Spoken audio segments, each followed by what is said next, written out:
Hey, happy Friday. I hope you're doing well and you're having a good day. Listen, the sun is out. It's a beautiful day. So I hope wherever you are, it's a beautiful day. I am handling some business stuff, and so I wanted to take a moment just to share something that's been on my heart, some things that I've been going through, and hopefully it'll be encouraging to you. But if not, it's going to be freeing for me. So, I have been in this season and am in this season of life. I don't know if it's because I'm about to turn 40 that there's like this great reckoning within myself that's going on. Honey, I don't know. But there's like a lot of things going on emotionally, mentally, that I've been just having to deal with. And it's been a challenge because the reason why it's been a challenge is because it's requiring me to accept the version of myself that other people see, or a version of myself that I present, but that I present outwardly, but that I struggle with inwardly, right? And so, like, I'll say, like, for instance, the way I show up in the world. People know me for various great things. Like, people know me as a fundraiser. People know me as a philanthropist. Some people know me as a scholar. I am now Dr. Caprita Johnson. I am a world traveler, and just different hats that are great, or different, not necessarily hats, because I don't take these things off. This is who I am. But inwardly, there's always been a part of me that struggled to accept my greatness because of not necessarily my upbringing, but because of the fact that I grew up poor, and I didn't always have the best of things. And I want to take a well, I'll talk about that in a minute. But there's been like this reckoning of me accepting my greatness, because in the back of my mind, I'm always aware of where I came from. And so it's been more so today. It was on my mind because tonight I have an engagement.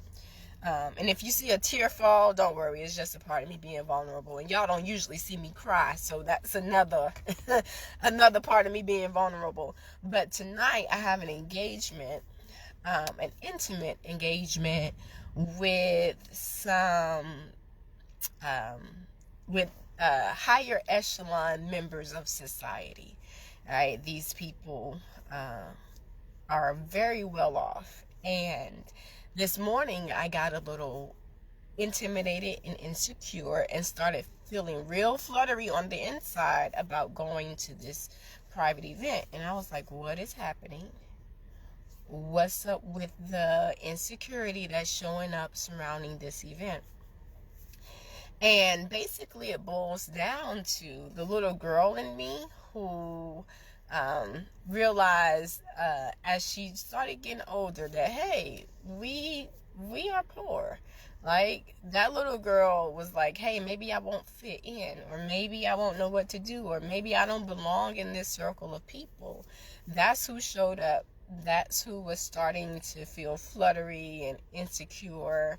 And it's so interesting because over the last couple of weeks, God has been talking to me about just reconciling some things and coming to a reckoning within myself regarding some things. And I was like, okay, all right.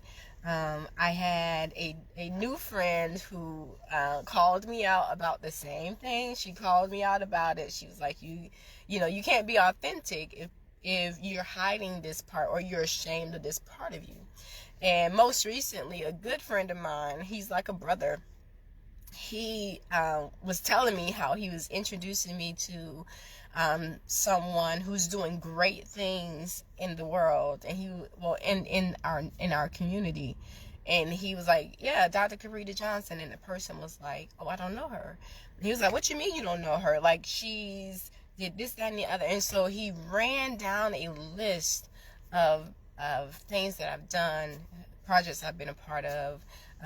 Like he likes to call it a mover and a shaker. And the person was like, I feel so bad because I don't know her. And so then my friend was like, yo sis, you got to do a better job at bragging about yourself. And I was like, I'm working on it. But the truth is, a part of me enjoyed being kind of hidden. I don't, and I used to say like, oh, I don't like going in and being in the front row. Just, let me slip in the back, and so I can slip right out. And a part of that, the truth is, I think a part of it was because a part of me still felt that shame and that unworthiness, right? To be celebrated, or to not even be celebrated, to embrace who I am. And I used to say, oh, well, when I walk into places, people be like, oh, this is her. And I would be like, oh, no, don't do that. But the truth is, maybe that no, don't do that was more so within me saying, hey, you're still that person who grew up poor, and you're not worthy of this. And so just kind of sit here in your corner and take your little crumbs because of that. And I have to say that I didn't always realize that I was poor. And honestly, we weren't always poor. Like, as a child, we traveled around the U.S. every summer. Like, we traveled all the time. My family was one of the first black families that I knew that had a computer. We weren't always poor, but life changes, finances change, and before we knew it, we were living in a situation, we lived in a dilapidated trailer. And so all of that kind of comes into play when I'm living out this life. And granted, yes, you're supposed to go on and do greater and become greater, but the shame of that has personally kind of hindered me from accepting and fully embracing this greatness of who I am and who I'm supposed to be. So I said all that to say, or to lead up to this fact that I have this event tonight, and that's who that part of me was a little intimidated and a little scared. And so Pastor Sarah preached a sermon, and sometimes most of the time, God will be like, hey, Caprita, this is something I want you to work on, because this is hindering you from being the person that I've created and the person that you're supposed to be, the person that I see, right? And so God had already been talking about this. And then my brother, my friend is like a brother, he talked about it. And then Sunday, Pastor Sarah preached about going back to that place of shame or trauma, and going back and saying, hey, little girl, or hey, little boy, I'm not that same person anymore. So me as the adult Caprita talking, or going back to that place within myself and saying, hey, little Caprita, we don't have to worry about that shame anymore.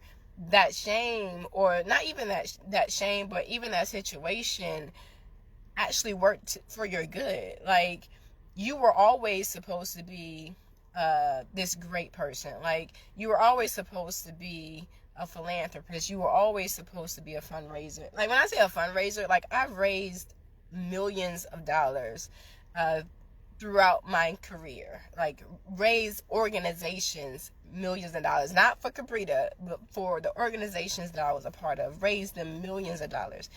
And I can say that what I went through with housing and how we live, that has always impacted the decisions I make. And even when it comes to organizations that I work for and am involved with, like I work for Habitat for Humanity, I was a fundraiser for them. So I raised money to help them build houses for people who did not have safe and stable housing. So the little girl who grew up poor, who grew up in a dilapidated situation, turns around and raise millions of dollars for a nonprofit to help other people not live in unsafe and dilapidated situations. So you see how that marries, and it ended up working. Like, God turned that and was like, okay, you went through that, but let me flip that and you can help somebody else. Right? I sit on a board of directors. I've recently been nominated as the secretary, or not even nominated. I was nominated to be the secretary, so now I am the secretary of the board of directors for the Tarrant County Homeless Coalition. I sit on this board to help eradicate homelessness and to help prevent people who are who have been threatened with homelessness, right? And so, like, my experiences have allowed me to be in situations where I can help other people. And I haven't always seen it like that. A part of me have seen it as, this is what I do, and the shame of what I went through kind of is over here in the corner. But the truth is, God always uses it for our good. No matter what the enemy thought he was going to do, God always turns it around. And so, back to this morning about the little girl being afraid to show up. So, I'm not going to show up as the little girl who was poor. I'm going to show up as Dr. Cabrita Johnson, the person who's traveled the world, the person who speaks with heads of organizations and heads of governments, the person who fundraises, the person who can engage a room, the person who actually enjoys life. I'm going to show up as that person, confident in who she is, and not going to let shame or trauma from what I went through to lead my life. So that's the space that I'm in. I don't know what space you're in. And again, this could be because I'm turning 40. Y'all, I'm turning 40. And I was joking and telling a friend, I was like, I feel like this is a midlife crisis. Like, I don't know. I've never had like this type of struggle in my life. And that friend was like, oh, well, I had mine at 30. I was like, oh, okay, well, at least I had like 10 years to get this together. But I'm in this season of trying to be authentic and vulnerable, but also realizing that the greatness that I am and the greatness that I have and the greatness that I'm going to be is not necessarily because of what I went through. No, it's not necessarily because of it, but because I went through those things, because I experienced those things, because I grew up poor, I was molested as a child. I've been picked at because I was smart, but at the same time, I've been compared to other smart people so that I wouldn't count myself as being smart. Like, there's a whole lot going on. All of that, God has used and is using to build the Caprita that I see. Not the Caprita that the world sees. Because y'all can see that I'm great and I don't have no troubles and I don't have no problems. But the Caprita that sees herself and the Caprita who shows up in the middle of the night, who cries sometimes, God is using those things, or he's showing me how all that stuff, it worked together for my good, and it's going to continue to work together for my good. So I hope that whatever you're being faced with, and again, ignore the tears, whatever you're being faced with, or whatever you feel like you're not worthy of, understand that the version of you that God sees and that he created is still here, right? You're still becoming that person. You're still that person. And all the trauma and the shame and things that life brought your way, they're just tools in your toolbox, right? They're just tools in your toolbox to help somebody else understand, hey, you can get through that. Hey, I grew up in the same situation, but that didn't stop me, so don't let it stop you. Whatever it is, don't let it stop you. Still be great. Still be great, and still embrace your greatness, and still know that all things work together, right? That trauma, that shame, that heartbreak, it didn't stop what God had planned for you. It didn't stop how God sees you. It didn't stop who you're supposed to be. It didn't stop who God says you're supposed to be. The Bible tells us that before the foundations of the world, Jesus was slain, but also, and he was slain for everything that we was going to do, right? All our shortcomings. But Jeremiah says, before I formed you in your mother's womb, I knew you. Right? So the vision of us that God has and had for us before our grandparents met our grandparents, right? We were still this great thing. And so God is waiting for this great thing, or the great version of us, to show up. And the sooner we realize that, then I think the sooner we'll be able to embrace it and to be it. All right. I think that's all I was supposed to say. I hope that made sense. But whatever, I need to run in here and finish some work, and I got some meetings and whatnot. So I love you, and have a great day, and embrace you, and love all of you, and love who you're becoming. Okay? All right. Well, have a great day. Bye.